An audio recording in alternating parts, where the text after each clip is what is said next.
which has gone missing near the wreck of the Titanic. The small sub has 5 people on board and was part of a tour to the wreckage around 640 kilometres off the coast of Canada.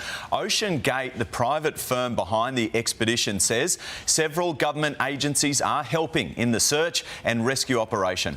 The family of British billionaire Hamish Harding has confirmed he is on board the vessel.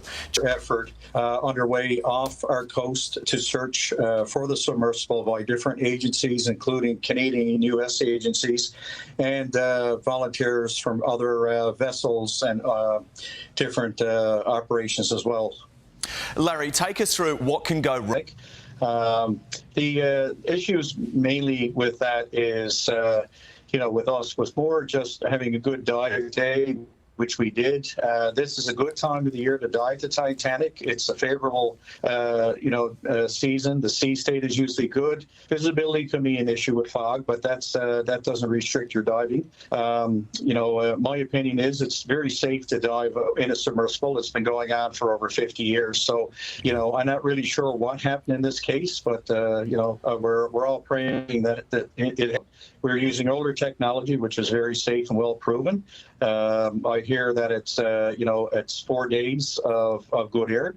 That's a lot of time. It's it gives a good opportunity to do a good search grid in the area.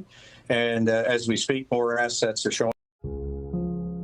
We are inside the submersible Titan, which is a carbon fiber and titanium sub that can go to the depths of the Titanic.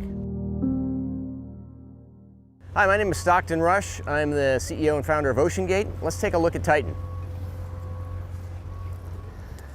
So we're coming into the sub.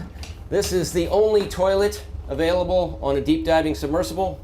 Best seat in the house. You can look out the viewport. We put a privacy screen in, turn up the music, and it's very popular. We have our control screen here, our sonar screen here, and we can put any image we want in the back. We've taken a completely new approach to the sub design, and it's all run with this game controller and these touch screens. So if you want to go forward, you press forward. If you want to go back, you go back. Turn left, turn right, go down, go up. And it's Bluetooth, so I can hand it to anybody. And it's meant for a 16-year-old to throw it around, and super durable. We keep a couple of spares on board just in case. This is the second year we've been out to the Titanic. We went out in 5 8-day missions. We did about 10 dives to the wreck site of the Titanic, and we did an extra dive on an undiscovered reef that we found. Completely privately funded operation, and we're funded by, we call mission specialists, who help support the mission. So they take quite a bit of money to come and join us. Years ago, the Russians took tourists out to the Titanic, and it was just sort of a look and see thing. We really are focusing on the science around it. We want to document what the wreck is like now, and also try to predict what it'll be like in the future. It's continuing to decay, and it seems to be accelerating. It's being eaten by a bacteria, so it's literally being eaten by the ocean. It's not rusting away. So these things that are called rusticles are actually the byproduct of a bacteria that eats the iron. And as it does that, these decks are collapsing. The promenade deck continues to collapse forward. We saw some of the railing is starting to lose its structural strength, which is really a sad thing. That's when it's going to stop looking like the Titanic.